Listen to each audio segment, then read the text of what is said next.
Lisa said. Dawn says she has sound now. Okay, all right.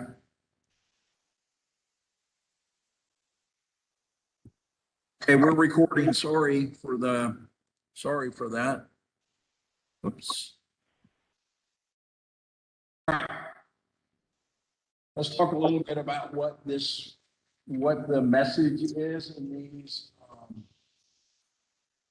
this scripture from Isaiah. Right? The key points that we want to look at from Matthew are, this is my servant, right? So he is defining for us and for the people that he wrote to in first century that Christ was a servant. First and foremost, he was a servant, and he has been chosen by God, right? What did we hear at the baptism?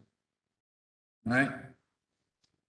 Behold, my beloved son, who I'm well pleased, right? Chosen by me to come to the world to bring everybody back to God, right? Right? He says through Isaiah, I will put my spirit upon him and he will declare justice for who? Interesting in Isaiah. Who is this servant going to declare justice to? The Gentiles. Now, isn't that interesting? Because, right, where we just been, we've been with the controversies, right? And what we're really talking about here is a movement from the message to the Jews that was ignored and rejected. And now my message is to the Gentiles, right? And so Isaiah says that for us as well, right? Are you having trouble hearing me at home? We okay? Okay, all right. Okay. He will not quarrel nor cry out. That's going to be, think about it, that's a precursor to what's going to happen in the next half of our gospel account, isn't it? Okay. Nor will anyone hear his voice in the streets. He's not going to go. Is Christ going to be the zealot in the street? No, he is not. Right? Okay. A bruised reed he will not break, and a smoking flax he will not quench. So think about two things here. A reed that is broken, bruised, is of no value at all. There's nothing it can be used for, right? And yet Isaiah says the servant will not touch it, right? He's not going to just cast it out. And the same for smoking flax, which has no value, right? And so what do we hear in all the messages from Matthew about Jesus? Did he cast anyone out? No, he accepted everyone, didn't he? Right? And for the Jews who rejected, that's even more prudent because he accepted the Gentiles, right? And his name Gentiles will trust. Right? Okay. All right. So now let's pick up in Mark, because Mark's going to give us his same account, right?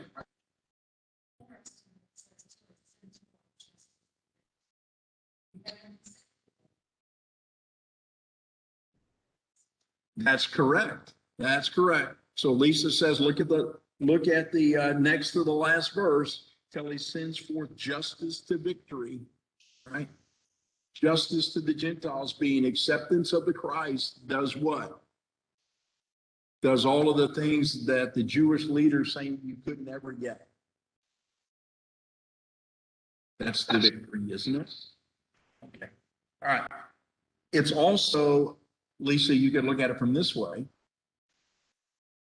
Through justice, right, comes a victory, right? So even the religious leaders who believed it was justice to send Christ to the cross, in their eyes, right? What comes out of that? Victory for all of us, right?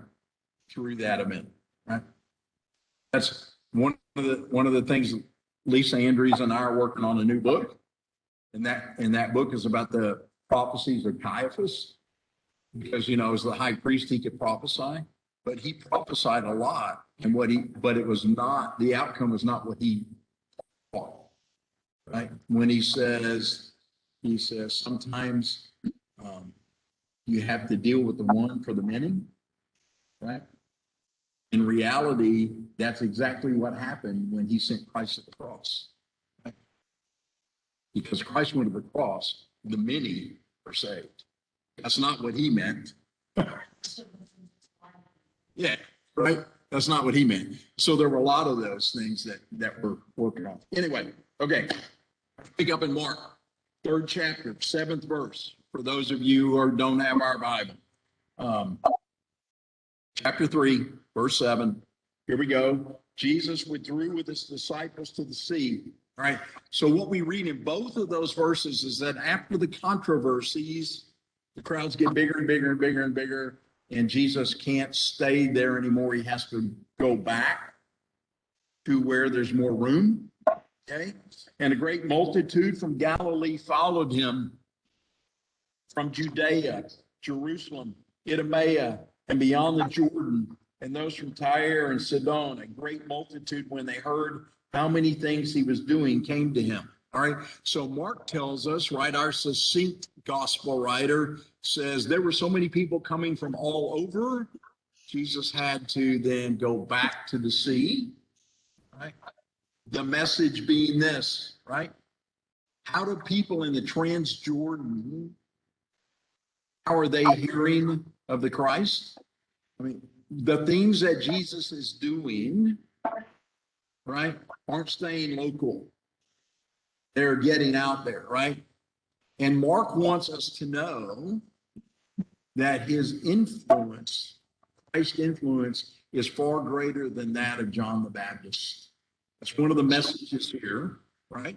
Because we're still in that period of time where there's still followers of John the Baptist that believe John the Baptist was the Messiah, right?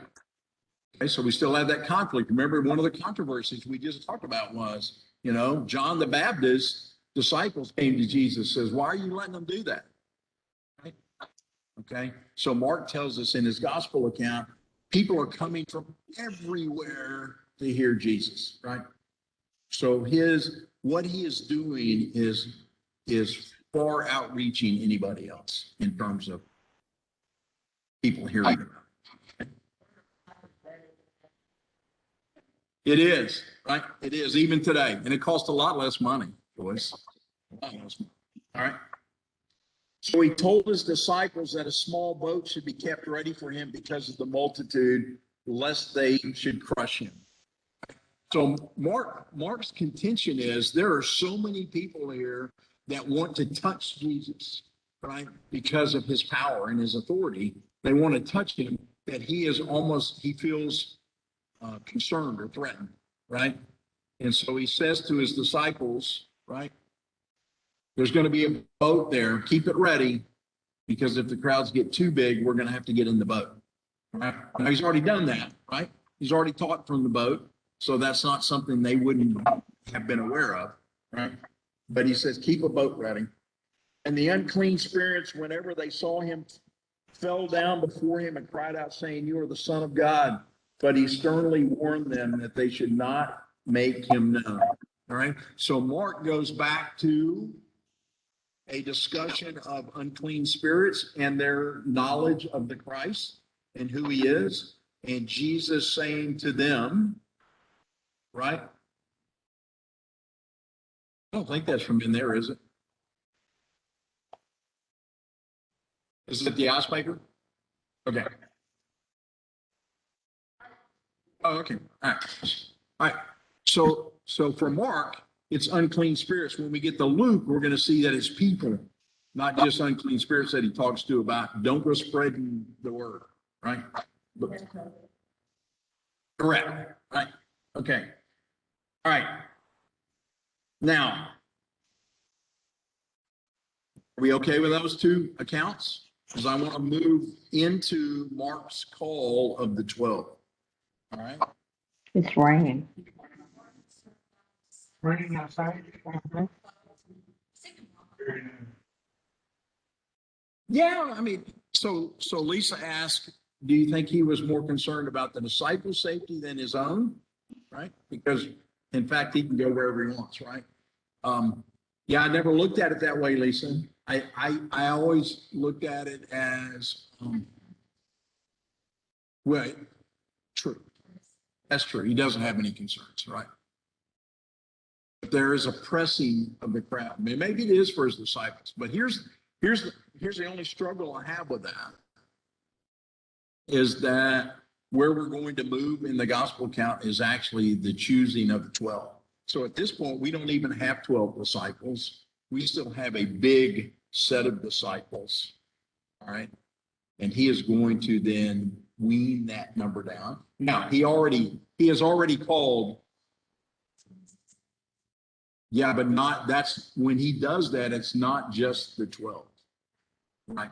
So it's a bigger number than that. Now, in fact, we've already called Peter, right? James and John and Andrew, depending on what gospel account, right? But we haven't necessarily heard all of the others yet, right? In some accounts, we've got James, John, and Levi, the tax collector. Not yet, right? So that's where we're going next, okay?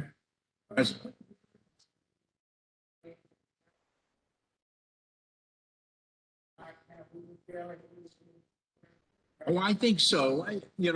So Joyce says, don't you think that being human, he would experience that? I believe that. I mean, we all sense being crushed and crowded in a group, right? And he would feel uncomfortable in a crowd. I mean, anybody does, right? When you're, that's correct. Yeah. So I think it could be either, right? But it goes back to what we've had before, that he preached from the boat. The boat's an important part of this whole storyline of getting from Jesus' baptism to the cross. Right. So this fits back in with Mark. All right. So let's pick up in 13. And he went up the mountain and called to him those he himself wanted. All right. Keep that in mind. Now, what is he doing? He's narrowing down the disciples, is what he's doing. Right? Then he appointed 12 that they might be with him and that he might send them out to preach and to have power to heal sicknesses and to cast out demons. All right. So Jesus goes up the mountain. He selects the 12 and he gives them all of his power and authority, doesn't he? What does he say to them? All right. So that they can preach, have power to heal sicknesses, and to cast out demons. So put that in context of what Mark's been telling us in his gospel account, right? Jesus began his ministry by healing, casting out demons, and preaching, right? And when he began, it was very small crowds, wasn't it? And now we've just reached the point where in the verses before, Mark says there are so many people here that Jesus is concerned and wants to get a boat for safety, right? So don't you see the progression?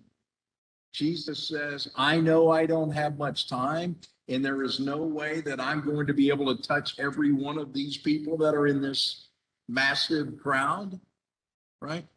I need help, right? So what does he do? He calls the 12, all right? Picking up in 16, Simon, to whom he gave the name Peter. These are the list of the 12. James, the son of Zebedee, and John, the brother of James, to whom he gave the names Boanerges, that is, sons of thunder. Andrew, Philip, Bartholomew, Matthew, Thomas, James, the son of Alphaeus, Thaddeus, Simon the Canaanite, and Judas Iscariot, who also betrayed him, and they went into a house. So this is the first time in the gospel accounts that we have the list of the 12 disciples. All right, in Mark's gospel account. All right, we're going to read Luke's account, and then we're going to do a comparison of the 4 places that the 12 are named in Scripture. All right, because they're not going to be the same. All right, so let's move to 6, Luke 6, verses 12 through 19. All right? Yes, ma'am. Luke chapter 6, verses 12 through 19. You ready? Now it came to pass in those days that he went out to a mountain to pray and continued all night in prayer to God. And when it was day, he called his disciples to himself, and from them he chose 12, whom he also named apostles. Simon, whom he also named Peter, and Andrew his brother, James and John, Philip and Bartholomew, Matthew and Thomas, James the son of Alphaeus, and Simon called the Zealot, Judas the son of James, and Judas Iscariot, who also became a traitor. All right. So let's look for a moment at what Luke is doing in his. All right. It's the same. It reads almost the same. Right. Remember that Matthew and Luke, much of the material they use to write their gospel accounts comes from who? Mark, right? Okay, the rest comes from the Q source, which most people believe are the teachings and preachings of Jesus. All right. So Luke is taking what Mark has written. He says Jesus went up onto a mountain to pray. All right. And that was kind of transitioning him, just as Mark transitioned from the 2 controversy stories, right, to the appointment of the 12 disciples. That's his transition. He goes up to praise on the mountain. In Luke, only twice in Luke does Jesus go up on the mountain. Okay. Here and at the Transfiguration. He's only now in the other gospel accounts, we have Jesus often going up to the mountain to pray. But in Luke, it's only twice, here in Transfiguration.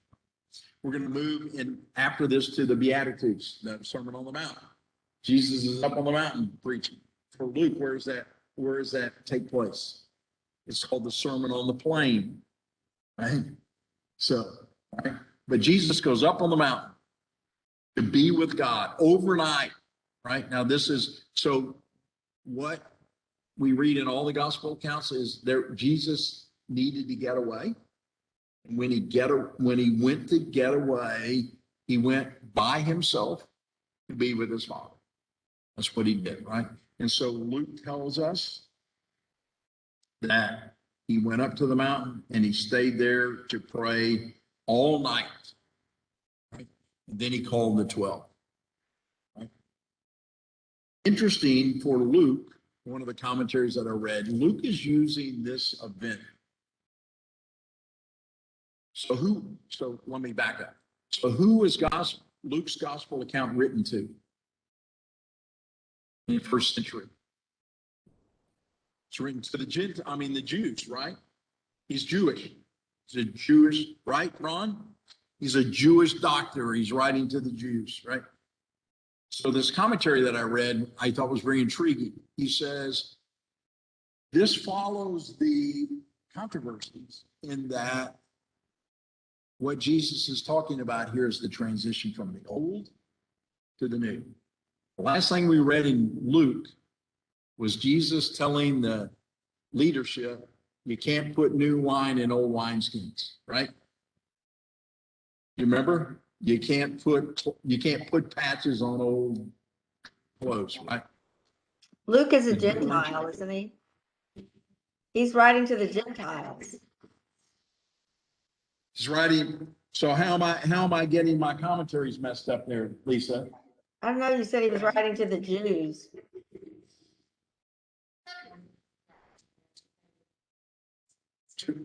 He's writing about people, just as a doctor, but I'll come back to that. Let me come back to that. All right. I'll do some research this week and correct my inabilities. All right. What he's talking about, though, the commentary I read, the point of it was he was saying he's an introduction of the new. So these 12 disciples are the new. This is what he's going to teach, and what they're going to teach, and what they're going to do is the new way that God wants people to be. Right? And so he's introducing the new into the story, and he's introducing it with these 12 disciples. All right. Now, what I want to do next is, right, there are 4 places. Can you see that at home? That chart? Yes. Okay. All right. So there are 4 places in Scripture where we get the 12 named. Okay. Mark, 3rd chapter, 6th chapter of Luke. Matthew doesn't get around to it till the 10th chapter, and in the 1st chapter of Acts. Right. Written by Luke as well. Right. Okay. So if we hadn't had the list of the apostles in Acts, we might not have known what they were really doing during that time period. Because as it stands now, we don't know a lot about many of them, do we? There's not a lot out there written about all of these 12 or the 13, are there? Right? I mean, you can't go out and find a history book. Can't go out and find a history book on all the disciples. There's not much information on all. Right. What I want to do is do a real quick comparison between the 4. Right. So we've read 2. We've read Mark 3 and Luke 6. Right. What we do know is this. There's some consistencies between the 4 locations, but there are a lot of discrepancies between the 4. Right. The consistencies are that there are 3 groups of 4. So they've all kind of break it down into 3 groups. And at the first name in each of the 3 groups is the same between the 4. Okay. So Simon, Philip, and then James, son of Alphaeus. Right. So that name is the same. Right. It changes after that. All right. So we have consistency between the 4 of them in that the first 3 are kind of our primary characters that we read throughout the gospel accounts, right? Peter, James, and John, except for that, well, 3, it's like the trifecta at the racetrack. 3 of the top 4. Right? You got Peter, you have James and John, right? And then you have Andrew. Andrew and John swap places depending on which one of the 4 you're in. All right. But it is those 4 individuals. Those are the 4, if you recall, that we've already read being called. Right? Right. In Luke, in the 5th chapter of Luke, right, Jesus goes to the shore and he finds Peter and Andrew, and James and John, right? And then he follows that up with Matthew a couple of verses later, like 13, 14 verses later, right? So we have the first 4 are the same, right? Then Philip is the same in all of them. Then Bartholomew, and I misspelled Bartholomew in Luke 6. Acts, Luke changes it. It's interesting, right? Wrote both, but changed it and put Thomas in front of Bartholomew. They swapped places.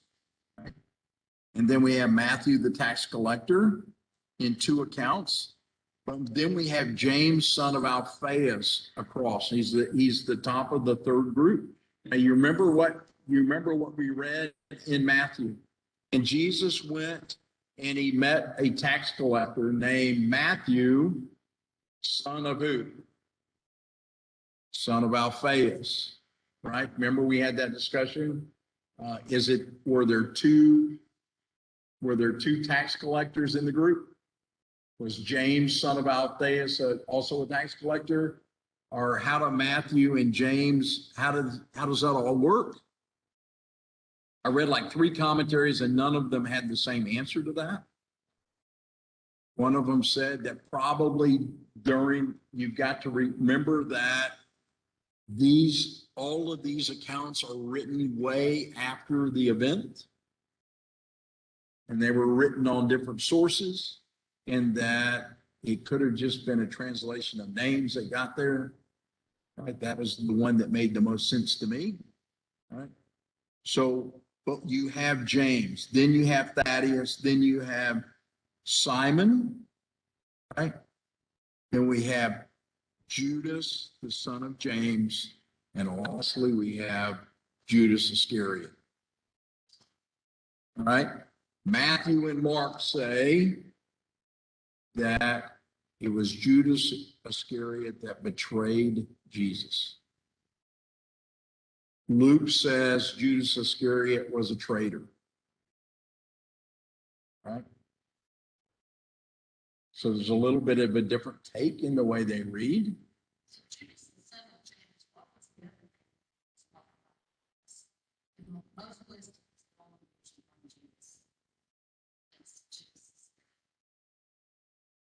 Simon, is that Simon? Right? Because if you look at the 12,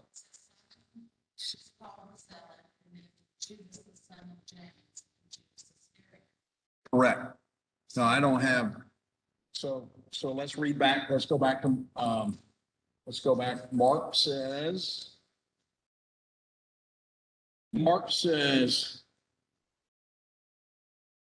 Peter, James the son of Zebedee, John the brother of James, Andrew, Philip, Bartholomew, Matthew, Thomas, James the son of Alphaeus, Thaddeus, Simon the Canaanite, and Judas Iscariot.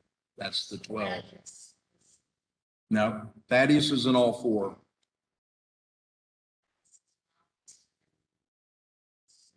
Hold on. Thaddeus is sometimes also known as Jude. Luke doesn't say Thaddeus, but he says 2 Judes. Luke says Simon, Peter, Andrew, James, John, Philip, Bartholomew, Matthew, and Thomas, James the son of Alphaeus, Simon the Zealot, Judas the son of James, and Judas Iscariot. Lisa, Judas the son of James and Simon the Canaanian, right? That's what you're. That's the one that's missing here. Thaddeus is missing. Yeah, Sorry, it's Thaddeus. Thaddeus is sometimes referred to as Jude. Right. Yeah. Okay. So that's the one that's the swap, Lisa, from Luke.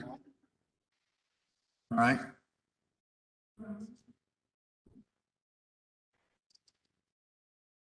Levi, remember we said last week, Levi and Matthew. Matthew. Oh, the same person, 2 names. Okay. All right. And the Acts, we have them called out again. Right? Again, only because Luke wants to remind us of what their role was in the 1st century church. Right? Because after Acts, do we read about them much more? No. We read about Peter because Paul talks about Peter, right? That's about it. We don't read about many of the others, do we? All right? Okay.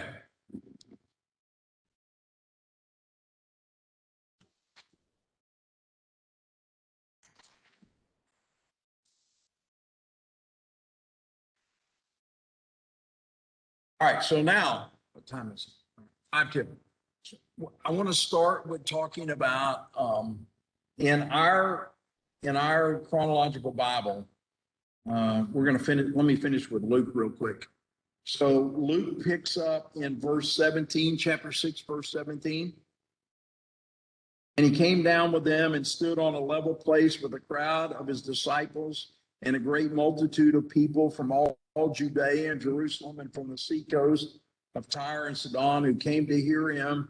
And he healed and be healed of their diseases, as well as those who were tormented with unclean spirits. And they were healed. And the whole multitude sought to touch him, for power went out from him and healed them all. Right? Now, those verses are what translates to Mark's verses, that Mark went back down to the sea because of all of the people that were coming there. Take note that Luke and Mark don't say that they came from the same places. Luke doesn't mention the Transjordan at all. It was important for Mark, I think, for him to look at. He talked about the Transjordan from a factor of the disciples of John the Baptist. All right. Luke doesn't do that. But Luke says the same thing. Why did they come there? They came there because they heard of the great things that Jesus was doing, healing, right? Casting out spirits, preaching. And the whole multitude sought to touch him. Luke says, for power went out of him when they touched. Think about as we get further into the gospel accounts. The lady that's walking down the road, what does she want to do? That's all she wants to do is just touch. Not even him, right? Just his robe. That's all. Because there's a power that emanates there. Right? And so he says the same thing as Mark without saying, go get the boat. Right? And Luke doesn't say, make sure you have a boat there. Right? But it's the same thing that Mark was saying. All right, now we're going to move to the Beatitudes, or we're going to move to Jesus preaching. In Matthew, it's going to be chapters 5, 6, and 7. Matthew literally has 3 chapters, over 100 verses of scripture that relate to Jesus teaching his disciples and the crowds. All right. And Luke is the counter to that, or the parallel to that. You find in Luke has 30 verses in part of a chapter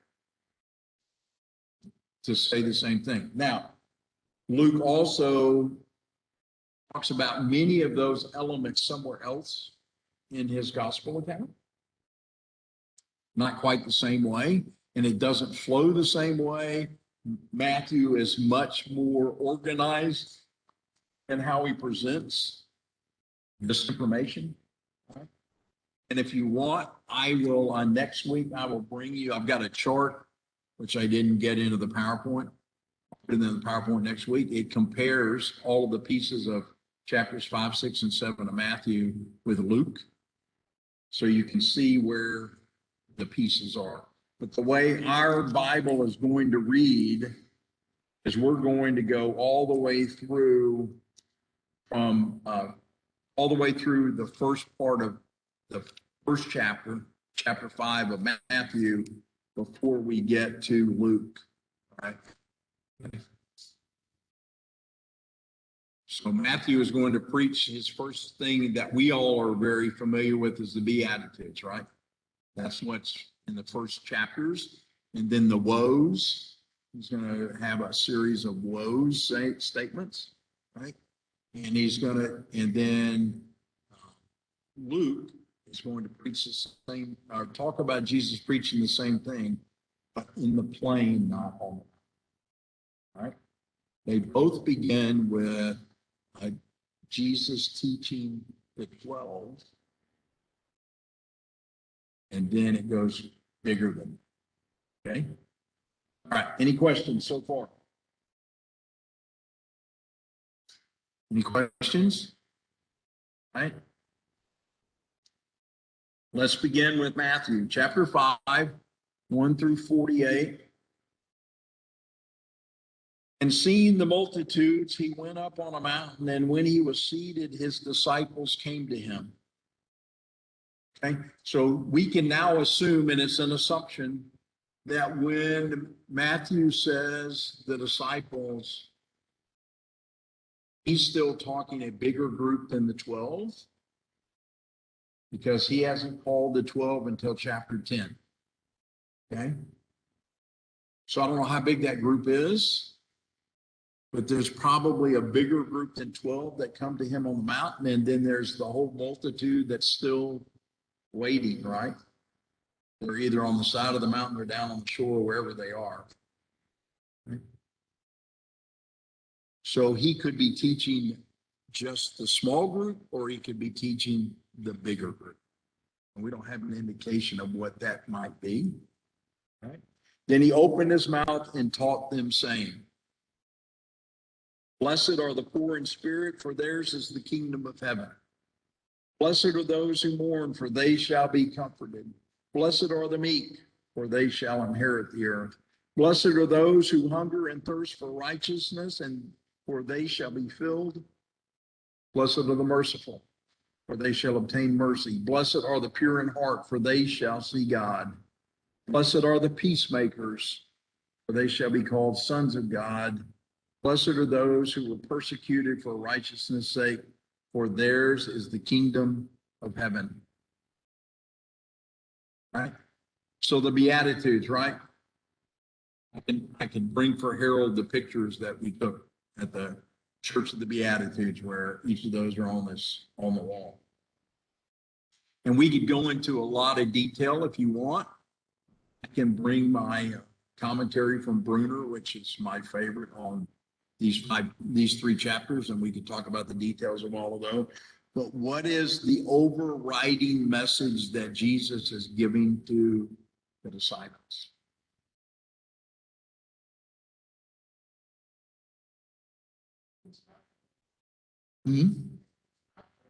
It's instruction, but what's the message? What's the instruction that he's giving? What's the message that he's delivering to them? Think for a minute. Go back Their to need for what we started. God. Their utter dependence upon and need for God. They need to empty themselves of themselves and Okay. allow the Holy Spirit to lead them. Okay. And Lisa, let's go back. Let's go back to what we just read in the previous verses of Matthew, where in the transition from the transition from the controversies in Isaiah, right? Matthew quotes Isaiah, "Behold, my servant whom I have chosen, my beloved, in whom my soul is well pleased. And he will declare justice for the Gentiles." Right? So just look at the Beatitudes, right? Is that a declaration of justice for the Gentiles? Right? Is it a Humility is all. Yeah, right. No, I'm not just saying it's just for them, right? But aren't these verses also saying to us that here is how we have to be, and that Jesus comes for everyone, right? And that the kingdom is now, like Leo was talking about. Yeah, I mean, I think Leo's message today was one of his best messages in months. I mean, I loved his message today, right? And it's exactly what, you're right. It's exactly what Jesus is preaching in the Beatitudes, right? You better pay attention to what's around you today, right? Now, there's a new kingdom, and it's different than the kingdom that we just dealt with the controversies and about eating food and working on the Sabbath and all those things. It's different, right? But it's here and now, right? It's here and now, right? And I'm sending Jesus to do that. And then Jesus is going to translate that or move that further in specific discussions to his disciples about how they need to be and how they need to act. But he says, here's all the people that we're taking care of, right? Here's all the people I came for, right? poor in spirit, those who mourn, those who are meek, those who are hungry and thirsty, those who need mercy, those who, and then he blesses those people that are going to be the blessing for the ones that need it, right? Isn't that the second half? Right? Pure in heart, peacemakers, and those who are going to be persecuted because they're righteous. Oh, sure it is. It says to us what? It says to us, here are the people that you need to reach out to. And here's why you will be blessed, right? Go back to it goes back to the 11th chapter of Genesis, right? Right. Because we're blessed to be a blessing to other people. Right? We're blessed because we bless the poor in spirit, right? Those who mourn, those who are meek, those who hunger and thirst for righteousness, those who need mercy. Right? Because we are called, as the disciples were called, to be pure in heart, to be righteous, right? Knowing that we may be persecuted. That's what he was telling his disciples. Everybody else, God doesn't sit and choose who he's going to love and who he's not going to love. We choose to turn our back on the love or not. Exactly. Right. So, right. And that's what the Isaiah passages say to us too, right? Christ came for everybody, right? That's what both the gospel writers say to us. The people that came from the Transjordan, that came from Tyre and Sidon, those aren't Jews. Those are people that heard the message of Christ and came. Right? Okay. Let's pick up. Verse 11. Blessed are you when they revile and persecute you and say all kinds of evil against you falsely for my sake. Right? Now, keep in mind, when Matthew was writing this gospel account and the people that he's writing it for in first century Jerusalem, what's happening to those people?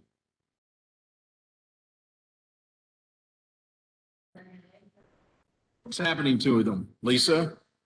They're being persecuted, aren't they? They're being thrown in prison. They're being sent to the lions.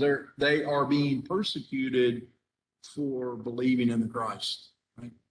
He's telling his disciples, he's forewarning his disciples, right, of what's going to happen. How many times in the Gospels do we read the disciples say to Jesus, when you go, I want to go with you. And Jesus says to them, you don't know what you're asking for, right?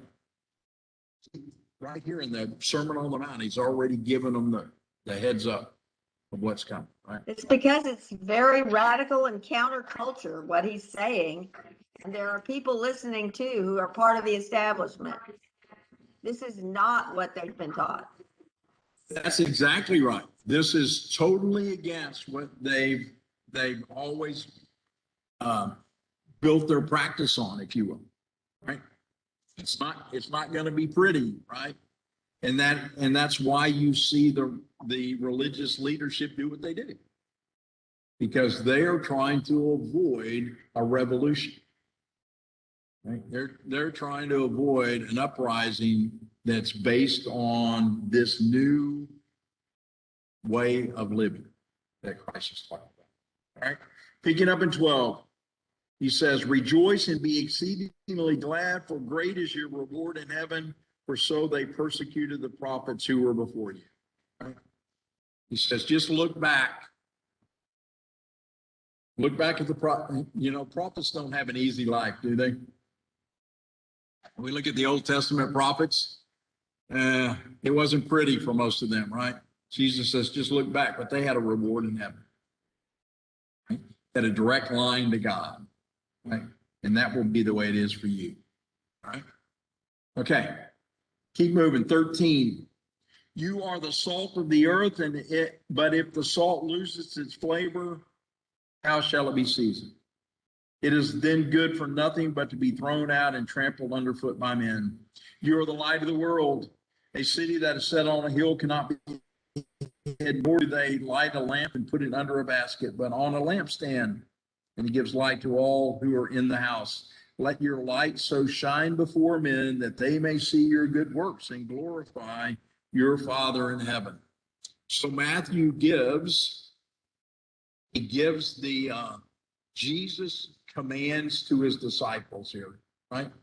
Here's how you need to be, right? Here's what you're called to be. Right?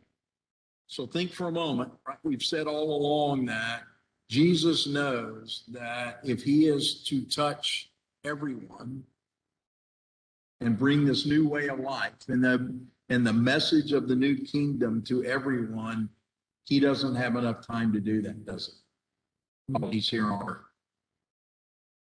And so he calls the 12 and he gives them the power and the authority to preach that and tell people that and do that, right? Later on, he's going to call 72 more, right? Because there's just too much work to get done in a short period of time, right? At the end of Matthew in 28, he calls all of us to do that. And so these directions here in 13, they're not only for those disciples that were on the mountain that day, right? They're also for all of us, right? And what do they call us to do? Right? Be the salt of the earth, right? Keep bringing this message into the world. Be the light of God in the world. And what does that mean? Right? Because there's two pieces to each of these commands, isn't there? He says, you're the salt of the world. Don't become saltless. Don't lose your flavor, right? So you're called to this. Don't go hide somewhere, all right? You're called to be a light. Don't take what you have been given, he says to his disciples. Don't take what I've just given you and not share it with others, right? Isn't that what he's saying there? Yeah. Right? Be doers of the word and not hearers only. Yeah, and and is that easy? That's not easy to do, is it, Lisa? No. Right? Right? How many of us want to just study our Bible and do our Bible study and then be comfortable with that? Oh, listen what God told me to be, how to act, how to do. Right? It's the other piece. We got to go out. We've got to let people know. Right? And how many times have we said, being a evangelist doesn't mean you have to go stand on the park bench at the zoo, right? You don't have to go stand on the park bench and scream and holler and tell them that Or the world's talk coming at to an all. end. Right? Only use words if you have to. That's the only point. I mean, that's the big point, right? Jesus says right here, "You're the light of the world." Right? Lamps don't talk. Mine don't, anyway. Right? All you need to do is go out there and be the person that Christ called you to be. Right? The way you live. There's great stories out there of people who have their lives have been changed just by encountering someone. Not necessarily that person saying a word to them, right? I read an article last week, one of those feel-good stories about a guy in a grocery store. This guy's a waiter in an Applebee's somewhere. Anybody see that one? He's a waiter in an Applebee's. He's always tries to be in a good mood and whatever. And he's in a grocery store, and the lady in front of him is just she's crying, and she's visibly upset. So she gets to the counter and he pays for her groceries. Right? Doesn't know why she's upset. She just pays for her groceries. And it was like $15. I mean, it wasn't a lot of money. And he says to her, I work at Applebee's and I work the late shift. And if you ever feel like you want to come talk, just come on. You can have coffee and I'll talk. And then the story goes on to say that he's working a late shift one night and it's crowded and this group of people come in and he says, I'm so sorry. It's going to be 40 minutes before I can get you to a table. Because he's like the only one there and he's waiting on all these people. And finally, 40 minutes later, he sits them at a table. They order a glass of water and an iced tea. They waited 40 minutes to do that. They tipped him $500. They were the daughter of the lady. And she had a bad day because that was the anniversary of her husband's death. So, he didn't say a word, did he? That's what we're called to be. Just an act of kindness. That's what the whole message, if you're doing Wednesday night, last Wednesday night, that was what it was about. Kindness. Just do something. Just do an act of kindness. Just smiling at somebody sometimes. You don't have to, how many times yeah, there you go. Yeah. It doesn't take much to be nice. It doesn't cost anything, that's for sure. There you go. That's what Jesus says. All right. We're out of time. We're going to pick up here next week. We're going to keep going through the Beatitudes and the woes. Then we're going to get to Luke and look at his, and then we'll continue through 5, 6, and 7. But we're moving toward Passion Week. That's where we're going. Okay. I found a new study to look at after we get done with this one. It's called Immerse. Have you seen that, Lisa? It's interesting. It's written almost like a novel, but it's scripture. It's called Immerse. Immerse.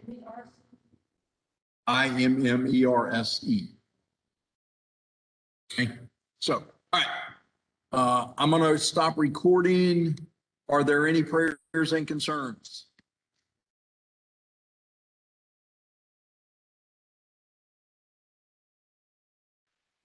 None?